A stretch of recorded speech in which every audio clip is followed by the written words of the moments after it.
one person on their own can achieve quite a lot, but 20 people who are aligned together can really change the world. We have 5 hacker houses in Oxford, all very close to each other, and we make them exclusively for people who are building companies in crypto or who want to build companies in crypto. The rate of ideation is obviously much faster, and then you can figure out problems together much quicker as well. And then the knowledge also accumulates into, it becomes this sort of collective consciousness of knowledge. Everybody is just sharing all these things that they're learning. You have just heard from Josh Lavorini, co-founder of HomeDAO, and outdoteth, HomeDAO member. HomeDAO is the foundation of a network of technology entrepreneurs who live and build together. They have 5 hacker houses in Oxford and equip founders with all the resources necessary to make visions become reality. So let us dive right in. All right, gentlemen, welcome to the show. It's great to have you here. Thank you for having us. And the reason we're here is you're just back from Tokyo and you've won it again. Yeah, that's the 7th one, yeah. Boring, this winning thing? Not yet.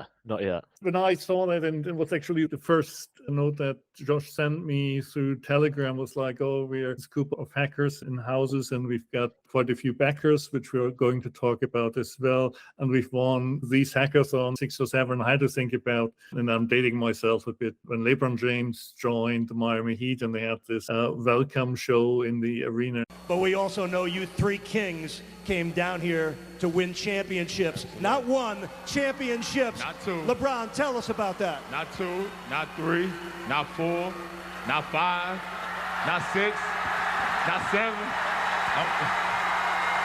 And it seems like that's pretty dominant. So what's your motivation there going to all these hackathons and smacking everybody? One of the best things about going to hackathons is getting to meet so many interesting people all in one place together. The cool thing about crypto, given that it's remote first, is that you have higher attendance for these IRL meetups. And also when you win the hackathon, create a product in such a short period of time that can then become a company, or that can then go on to actually raise money and take a life of its own. So yeah, it's really exciting just to get validation and really quick iteration on whatever it is that you're building.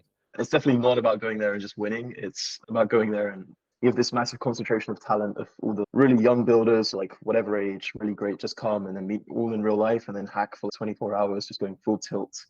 And at the end, some pretty amazing things can come out. So yeah, there's something really electric about being around all of these great people just building as hard as they can in this short period of time. Actually, a few times on DAO Tokyo as well, which was the conference running parallel with ETHGlobal.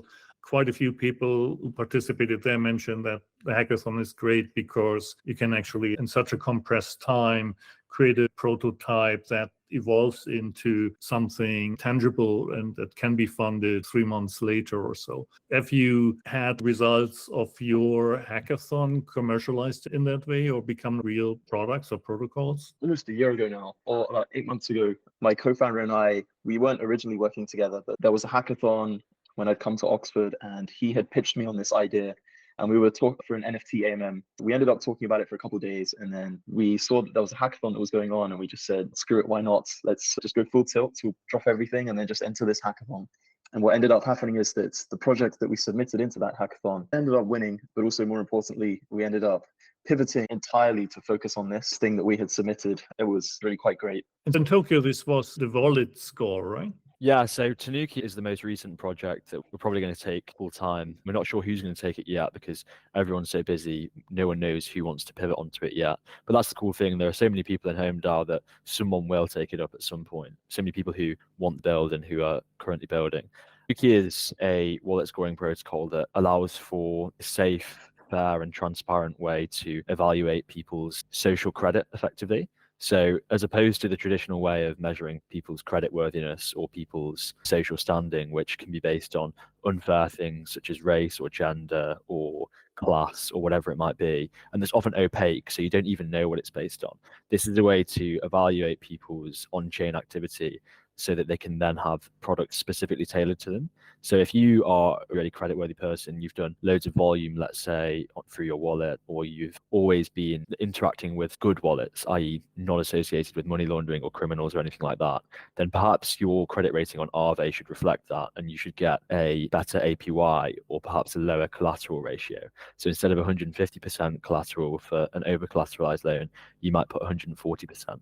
And this can also be used for Web3 social, for example, to reduce the frequency of bots on projects like Lens, or for trading platforms that want to offer specific discounts for people who put lots of volume through their exchanges, or for whales. There are lots of different potential applications, and we use zero knowledge proofs to make sure that the data is stored safely. So that's the most recent project. But another example that we might look at in terms of a speculative project that's now taken a life of its own would be Rhinestone. Conrad, a member of HomeDAO, and his team, also from HomeDAO, won ETH Denver. They got the main prize at ETH Denver a few months ago for a project called Rhinestone. And Rhinestone is basically a modular account abstraction tool. If you want to create a wallet with really specific features, a retirement function where 5% of your money every year goes into a retirement wallet, or a dead man's switch where if there's no activity on your wallet for a certain amount of time, it then goes to your children, or a sessions key wallet, so that you can, session keys or elements, so you can interact with GameFi much more easily, etc., etc. All these different things, you can just drag and drop them into your wallet, either during your wallet's existence or beforehand. So it's a really cool way for both developers and users to benefit from account abstraction and the innovations going on there.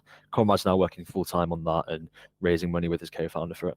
Excellent. I think you gave some hints about how HomeDAO works, different teams, but maybe take some time to explain the structure that you're operating under. Yeah, for sure. Probably the best way to go about this is two ways. One is me giving a sort of high level overview, and then the other would be to talk about his actual lived experience, quite literally, in HomeDAO. The motivation for HomeDAO was really about the benefits of immersion and going full tilt. Mr. Beast, for example, is a great example of this, where he is now, obviously, to people who are our generation, he's quite famous. He's one of the most successful YouTubers ever, if not the most successful YouTuber ever. He's about 24 years old now and is already a billionaire. He's done an incredible amount of work for such a young person and has been, it seems almost like inevitably successful when you look at his commitment. But what he credits most of his success to is the peer group that he had at the very start of his journey. So he would get up at 7 a.m. and from 7 a.m. to 11 p.m., he would only be talking to 6 other YouTubers who were also trying to achieve the same things as him. And they would constantly reflect on what makes a good video, how to maintain engagement with your viewers, ways to grow your following, etc., etc. What works, what doesn't, how can they be more creative with things. And that really tight feedback loop, in the sense that not only are you learning yourself, but the people around you are learning, which then helps you to learn. And that compounds over time quite exponentially. That enabled them to grow at a rate that gave them an unfair advantage. So we thought, okay, this is clearly valuable. What if we applied this to founding a company or building something in crypto? So that's what we did. We got hacker houses. We have 5 hacker houses in Oxford, all very close to each other. And we make them exclusively for people who are building companies in crypto or who want to build companies in crypto, people who are either founders or aspiring founders. And we then partnered with some very large and influential organizations like Consensus and a company called WebN Group, which is the incubator arm of Brevan Howard Digital. We partnered with Nickel Digital and another very large hedge fund in London.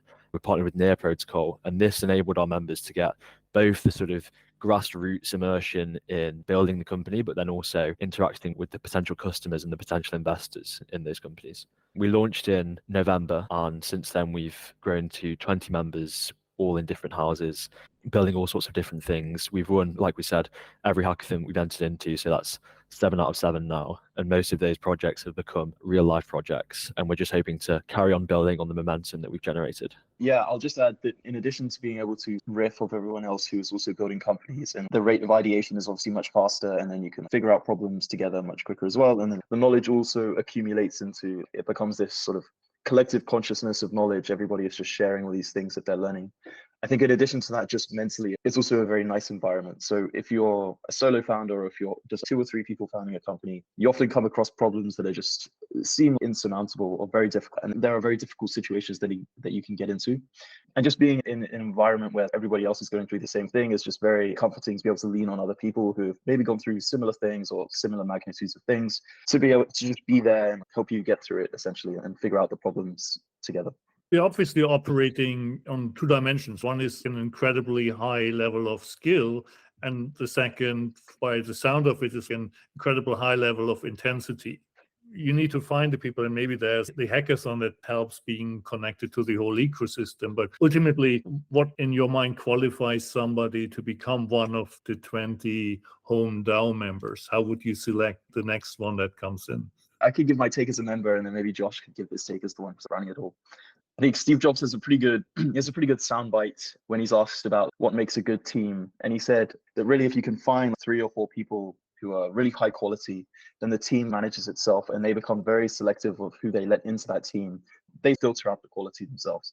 And as a community, if we have, which I think we do, 20 really high quality people who are all just working really hard and who are all very good in specific fields or have great talent, then when they go out into the world to all these conferences and they find someone who's very high quality, then they could get assimilated, if you will, or have the potential to get assimilated into our community as well. I wouldn't say we have some sort of strict criteria like a university or something. There are very intangible elements as well, like how aggressive you are just in execution, or how ambitious you are. Really just like how well you are with the general vibe of just building something and going full tilt, trying to build something and get it out into the world. I completely agree, especially on the point of specific criteria. That's both one of the most interesting and the most difficult parts of this, is that it's not as though you can go to a recruiter and say, we're looking for someone with this experience or this CV. It's a lot more intangible. We do have some heuristics that we might operate by, the ambition that people have and the energy that they have in terms of how they go about achieving what they want to achieve. Also, to use probably the wrong term, but the vibe that people have is of course very important, and whether we'll get along with that person, because it's not just about having a team of superstar individuals, but rather having a team of aligned individuals that really makes a difference and that really causes us to benefit from HomeDAO. When you look at the crypto scene, it's obviously crypto bros more than crypto cis. And so are you 20 guys? No, we're not at all, actually. We do have female members. In fact, I live with one of our most impressive members, a girl called Jess, who's doing her PhD at the moment in quantum computing and also has won several hackathons. So we do have female members. There's also a girl called Elena, who is a really impressive girl. She did engineering at university and she's very much involved in crypto as well. Obviously, the industry does have a male bias, or perhaps it has a predominance of males, but we're open to people of all genders. You probably have a higher percentage of female members than the general crypto community. That's one benchmark to measure it by. Obviously, the ideal would be 50-50, but yeah, we definitely exceed the industry standard. And because it's called HomeDAO, so is there a DAO behind it that helps you organize, or how does that side function? We do intend to have much more tokenized versions of governance once we accumulate a significant amount of assets via our venture side of things and our venture DAO. But already most of what happens in HomeDAO is governed in a decentralized way, which is to say that whoever joins, they don't join based on one person giving them the yes. We really leverage the wisdom of the crowd by saying that everyone has to vote, and it's based on percentage votes and based on debates that we have within the community. So everyone knows that they have a stake in the success of the group, and therefore everyone takes ownership and wants to have a say in how things are run. That's really important to us, because one person on their own can achieve quite a lot, but 20 people who are aligned together can really change the world. We don't have an on-chain DAO per se at the moment, but we are moving towards that. And as a decentralized autonomous organization, we are, operating in the spirit of a DAO. What's generally your view? I'll take this from the DAO Tokyo conference. That was clearly also very crypto heavy, not surprisingly, but there was nobody from the real world. So there wasn't a lawyer on the panel, right, to have a discussion around when you hit questions of liability and ownership and taxation, etc. How does this construct of a DAO ultimately translate into the real world? Japan's ruling party put out Web3 white paper, and they actually addressed that point, which I found pretty interesting. See your thoughts around the real world and then transnational aspects of a DAO and so on. It's a very obvious question I think you probably get often. It does touch on lots of different aspects, and from things like network states to actually interacting with real world actors and physical assets. It's a very interesting question. And I think there are some jurisdictions that are beginning to recognize DAOs as legal entities. And that's where you'll probably really start to see DAOs being able to interact with the real world, as it were. There are two interesting elements. One is whether they interact with the real world and how much that can accelerate.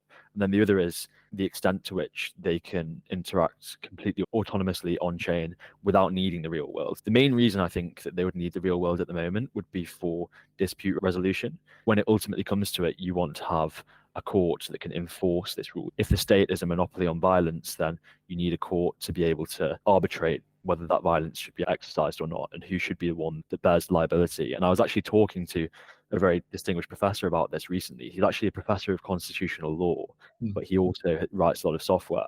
And he was saying that one of the problems that you'll find is that in smart contracts that are self-executing, so that's why there's less likelihood of the need for arbitration in the first place, is that they're self-executing. But in those tail cases where there's a bug in the contract, or perhaps not even a tail case, it's actually quite common, but hopefully it pushes towards being a tail case. But even still, in those tail cases where there is a bug, the question isn't, is this bug there? The question is, why is it there? Was it there deliberately, or was it there by accident? And that alone is incredibly difficult to ascertain, but that can lead to very difficult questions in the courtroom.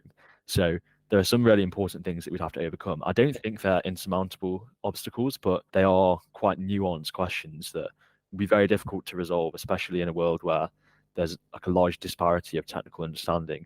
Most lawyers don't actually know how to code. Most judges definitely don't. And then how many people who know how to code understand Solidity or Rust, et cetera, et cetera. So it will take quite a long time. And I'm pessimistic on the short term.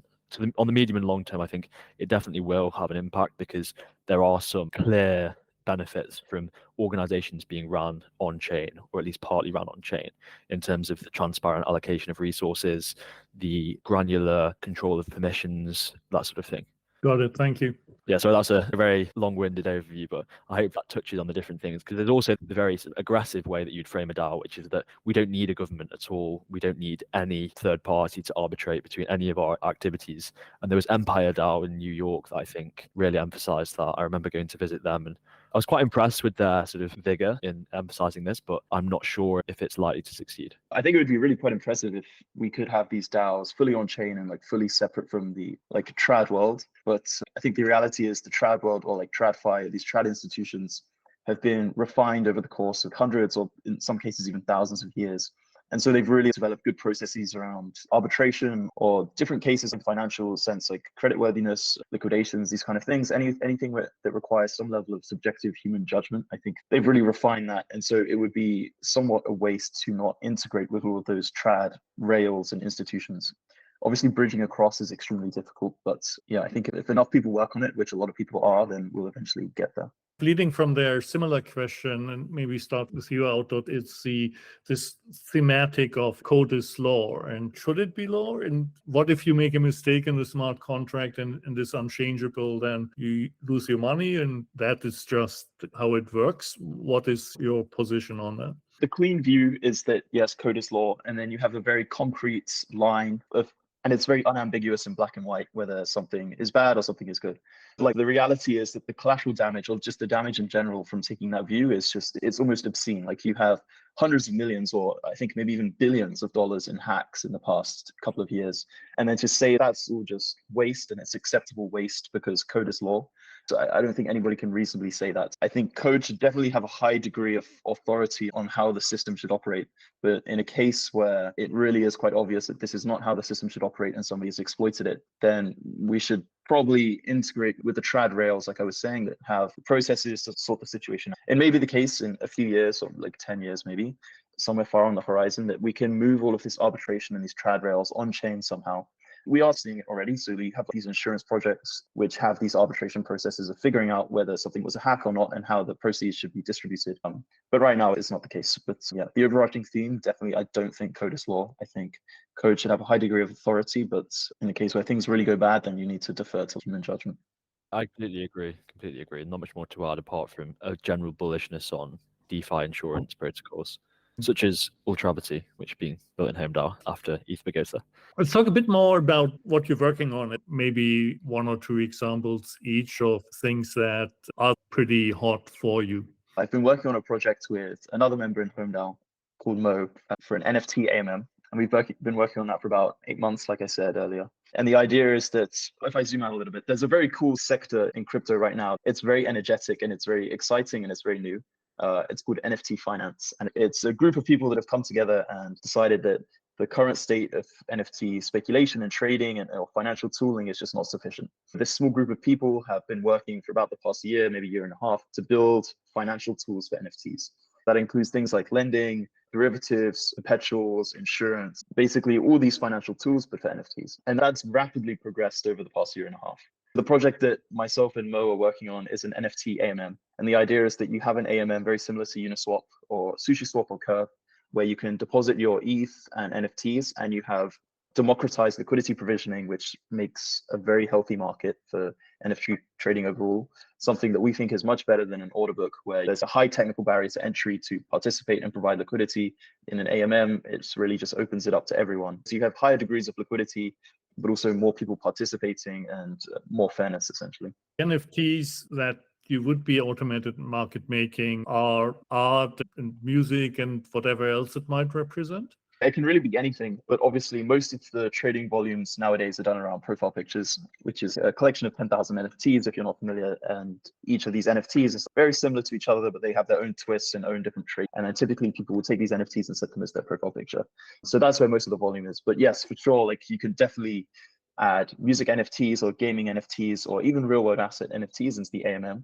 It's very unopinionated in that way. Well, the hackathon is very short, and you said people were working on it for a year and a half. You've been working on it for 8 months, and ultimately realizing the idea and getting it all as a solid product is still quite an effort. Getting something to market, it's a huge effort every time. Our philosophy is really speed and security, second to security, of course, but really, speed, getting something shipped so that it can get out there as soon as possible. We can get feedback on iteration and improvement. So as soon as we had completed the hackathon, which took about a couple of days, we had a product live, or we had an MVP of the NFT AMM live. Within maybe 3 weeks, we had built the thing, built the UI, wrote the smart contracts, and got the audits all within the span of 3 weeks. It was a very aggressive push to get the thing launched. We did a very large lift, technical lift, to get the thing shipped. So we built the front end, the smart contracts, got the audit done within that span, and then launched it as soon as possible to start getting feedback from the community. The projects in HomeDAO that I'm most bullish on.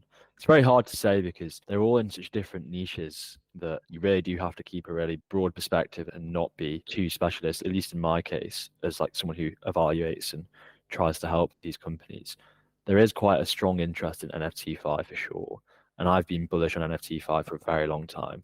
In fact, one of the first things I used to pitch was NFT lending, and the idea that NFT lending would open up a new frontier for DeFi, which is under collateralized loans or providing a different type of collateral, especially for illiquid assets. So another project is recently been launched. They've just closed their angel round called Baton. Baton is like an NFT launch pad that allows for further financialization of NFTs. And sure, like profile pictures are the current main use case for NFTs, and they're what most people see the volume coming from. But the real question is, can you use the technology behind NFTs to tokenize more assets? And when you look at what ERC20s do as fungible tokens, the assumption is that there are fewer fungible things in the world than non-fungible things. Most of the world is very non-fungible.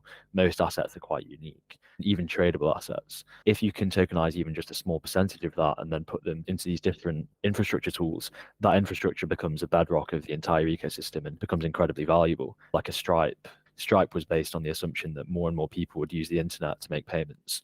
If you assume that more and more people will use NFTs to represent value on chain, then you want to be really deep into NFT infrastructure and NFT finance. Another cool side of things, of course, is DeSci, decentralized science. There's a project being built in HomeDAO at the moment called Retrox. They won ETH Amsterdam. They got the main prize there, and they've then carried on building that. They're building it actually as a public good. They turned down investment because they didn't want to monetize it. They wanted it to be purely public good focused, and it allows you to retroactively give grant funding. One of the problems at the moment for scientists or academics or researchers or any group really that relies on grant funding is that you get a commitment for a grant, but the lag time can be quite significant. Often when you're dealing with a bureaucracy, they could change their internal policy during the time you've been working on this and just retract the grant whenever they want. With Retrox, it's effectively an escrow that allows you to know with some degree of certainty that based on certain milestones, you'll receive the money that you were promised. This is being used, or at least it's being planned to be used specifically in the DeSci context for now, but it can be applied to all sorts of different domains, even government-funded projects. not just university focused. DeSci is something that lots of people are getting more and more interested in. And I think we're definitely helped by the fact that we're in Oxford, because there's a very strong scientific community here. Things like the COVID vaccine was started here, but also lots of AI research is going on here. Obviously, there's like Futtium, a far later stage. James is one of the founders of Futtium, and he actually had already raised the seed funding before he joined HomeDAO, which was a really, at least I think, a really big sign of faith in the project and in the value that we provide, or the value that you get from living in HomeDAO. The fact that he stayed at a football management game on chain. If you imagine Football Manager as it currently exists, you can put loads of time. I have some friends who spent ridiculous amounts of time playing this football management game and climbing the leagues and really growing their club out and employing these different tactics and strategies. And some of them are actually excellent strategists now. It gets to the point where perhaps 2,000 years ago, they would be leading an army rather than in a virtual world. But all of that time is effectively just spent on this game, which isn't even multiplayer and is not yielding any material returns either. So you don't have this sense of ownership of the club in the same way. What Futtium allows you to do is to actually own this institution that you're building and for you to benefit from its results. So let's say your club wins the league. Not only do you get the adrenaline rush of actually the conquest, but also you get rewards from the prize pool and your club becomes worth more. Your players improve and they become worth more. So they've created an entire community around this. They have more than 600 clubs, one of which I'm the proud owner of. We're called Marut Wanderers. We're fictional clubs because then you own all of the IP for it. And these clubs are owned by communities often. So groups of people will come together and chip in to buy a club and then create their own Twitter accounts for the club and then create Twitter accounts for the fictional city in which the club is based. So what they've done a really impressive job of, as well as obviously the tech and actually building the game, is really galvanizing their community. And this speaks to what outdoteth was mentioning before, which is the difference between building the product, but then also going to market and getting that user feedback and constantly iterating on it. That's a great example because everybody seems to agree that gaming is one of the next billion users for the blockchain. And the early blockchain games have been created out of the crypto space and maybe are not that playable. While now, especially when you look at Korea, Japan, and probably China as well, there's the gaming studios are coming in and using blockchain just as a technology, but they have the experience and the expertise in creating captivating games. And that, I think, will be something I'm watching out here for in Japan for sure. Yeah, absolutely. Really, really bullish on GameFi and the potential that it holds. Back to the organizational question, you have this umbrella of the HomeDAO, you've got individual funders who own these projects and raise funds, but is there a co-op aspect to it where, because it happens under the HomeDAO umbrella, the DAO as a whole, the 20 people share whatever percentage of what comes out of these projects? No, not at the moment. We're far more flexible and informal than that at the moment. We don't plan to extract in that way, or we didn't plan to extract in that way because it would be quite significant friction for someone to join. And what we really want is this flywheel of cool people join, build cool companies, attracts other cool people to join. That's really what HomeDAO is all about.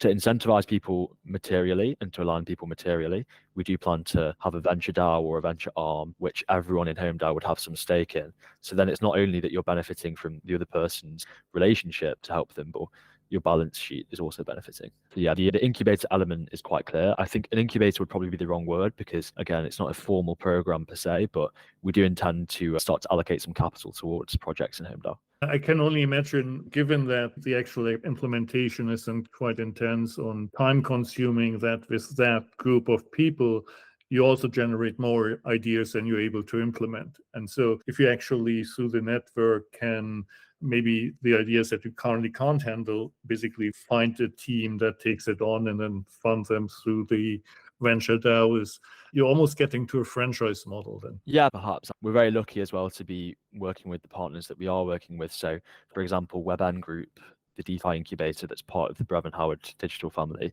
they're always looking for that sort of thing. So we often give them ideas or we suggest potential things that they could look at, and then that can take a whole new life of its own, like we say. Franchising, nothing against Oxford, is a very nice place to live. And as you say, it's close to the university, so it's very intellectual and science-based. But there are some places around the globe that have better weather. I don't know what you think about that, Out, but you quite enjoy the rain, don't you? Yes, but a house in Portugal would be nice. So I just want to say, I think it was interesting you touched on the points where there may be more ideas than people who can execute on them. I think it's definitely the case that the main bottleneck right now is really just accruing the talent and getting more people to come in. It's like almost every day we have these discussions just among members where all these ideas are generated and all these new potential projects that can be built. But the main constraining factor is really just the talent to get it done. We're trying to get more people to join, expand the members that are coming in, and really just growing the network of HomeDAO in general. Maybe two questions to round it out. One is looking at society as a whole and all the problems that we have.